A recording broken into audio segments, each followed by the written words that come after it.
Yesaya 32. Raja yang adil. Sesungguhnya seorang raja akan memerintah menurut kebenaran, dan pemimpin-pemimpin akan memimpin menurut keadilan, dan mereka masing-masing akan seperti tempat perteduhan terhadap angin dan tempat perlindungan terhadap angin ribut, seperti aliran-aliran air di tempat kering, seperti naungan batu yang besar di tanah yang tandus. Mata orang-orang yang melihat tidak lagi akan tertutup, dan telinga orang-orang yang mendengar akan memperhatikan. Hati orang-orang yang terburu nafsu akan tahu menimbang-nimbang, dan lidah orang-orang yang gagap akan dapat berbicara jelas. Orang bebal tidak akan disebutkan lagi orang yang berbudi luhur, dan orang penipu tidak akan dikatakan terhormat. Sebab orang bebal mengatakan kebebalan, dan hatinya merencanakan yang jahat, yaitu bermaksud murtad, dan mengatakan yang menyesatkan tentang Tuhan, membiarkan kosong perut orang lapar, dan orang haus kekurangan minuman. Kalau penipu, akal-akalnya adalah jahat. Ia merancang perbuatan-perbuatan keji untuk mencelakakan orang sengsara dengan perkataan dusta, sekalipun orang miskin itu membela haknya.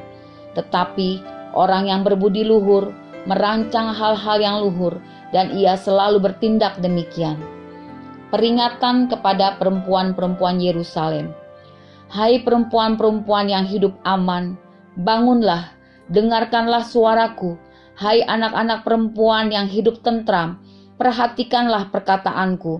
Dalam waktu setahun lebih, kamu akan gemetar, hai orang-orang yang hidup tentram, sebab panen buah anggur sudah habis binasa, dan panen buah-buahan lain juga tidak ada. Gentarlah, hai perempuan-perempuan yang hidup aman. Gemetarlah, hai perempuan-perempuan yang hidup tentram. Tanggalkanlah dan bukalah pakaianmu, kenakanlah kain kabung pada pinggangmu. Ratapilah ladangmu yang permai, dan pohon anggurmu yang selalu berbuah lebat. Ratapilah tanah bangsaku yang ditumbuhi semak duri dan putri malu, bahkan juga segala rumahmu, tempat bergirang-girang di kota yang penuh keriaan. Sebab purimu sudah ditinggalkan, dan keramaian kotamu sudah berubah menjadi kesepian.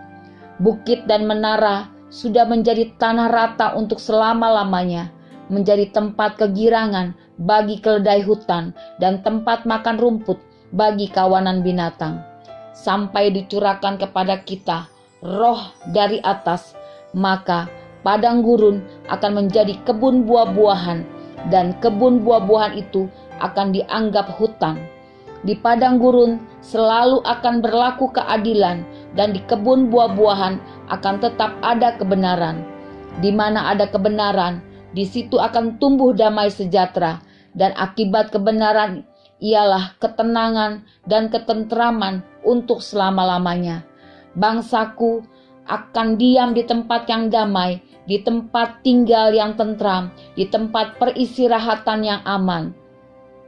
Hutan akan runtuh seluruhnya, dan kota akan direndahkan serendah-rendahnya. Berbahagialah kamu yang boleh menabur di segala tempat di mana terdapat air, yang dapat membiarkan sapi dan keledainya pergi kemana-mana. Yesaya 33. Tuhan adalah penolong dan raja di Sion. Celakalah engkau, hai perusak, yang tidak dirusak sendiri, dan engkau, hai penggarong, yang tidak digarong sendiri. Apabila engkau selesai merusak, engkau sendiri akan dirusak. Apabila engkau habis menggarong, engkau sendiri akan digarong. Tuhan, kasihanilah kami. Engkau kami nanti-nantikan. Lindungilah kami setiap pagi dengan tangan-Mu. Ya, selamatkanlah kami di waktu kesesakan. Waktu mendengar suara gemuruh ketika engkau bangkit, larilah bangsa-bangsa dan bercerai-berailah suku-suku bangsa. Orang yang mengumpulkan jarahan seperti belalang pelahap menelan makanannya. Mereka menyerbunya seperti serbuan kawanan belalang.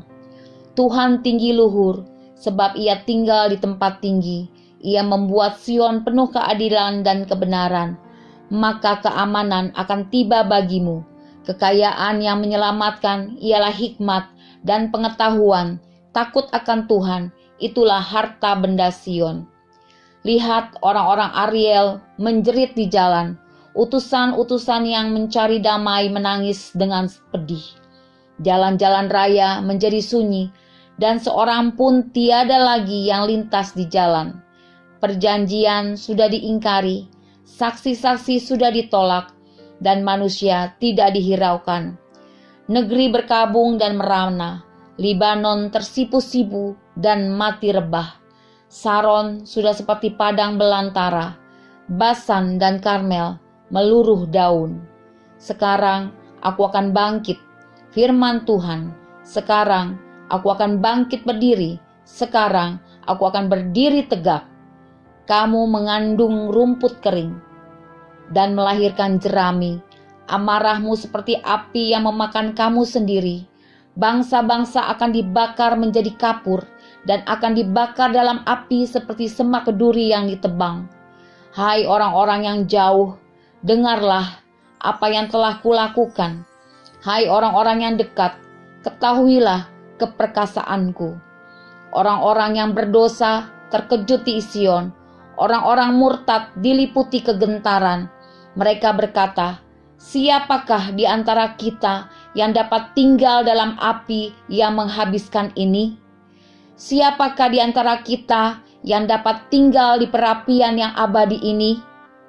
Orang yang hidup dalam kebenaran, yang berbicara dengan jujur, yang menolak untung hasil pemerasan, yang menggebaskan tangannya supaya jangan menerima suap, yang menutup telinganya supaya jangan mendengarkan rencana penumpahan darah, yang menutup matanya supaya jangan melihat kejahatan.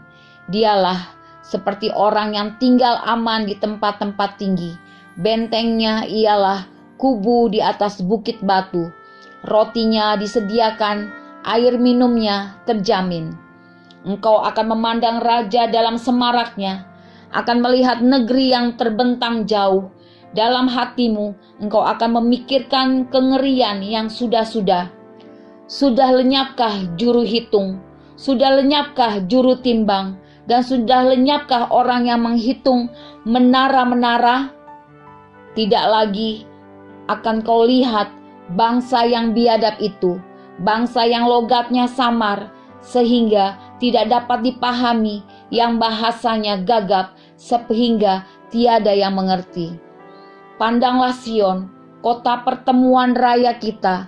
Matamu akan melihat Yerusalem, tempat kediaman yang aman, kemah yang tidak berpindah-pindah, yang patoknya tidak dicabut untuk seterusnya, dan semua talinya tidak akan putus. Di situ kita akan melihat betapa mulia Tuhan kita, seperti tempat yang penuh sungai dan aliran yang lebar. Perahu dayung tidak melaluinya dan kapal besar tidak menyeberanginya. Sebab Tuhan ialah hakim kita. Tuhan ialah yang memberi hukum bagi kita. Tuhan ialah Raja kita. Dia akan menyelamatkan kita. Tali-talimu sudah kendor, tidak dapat mengikat teguh tiang layar di tempatnya, tidak dapat membentangkan layar. Pada waktu itu, orang akan membagi-bagi rampasan banyak-banyak, dan orang-orang lumpuh akan menjara-jarahan. Tidak seorang pun yang tinggal di situ akan berkata, "Aku sakit," dan semua penduduknya akan diampuni kesalahannya.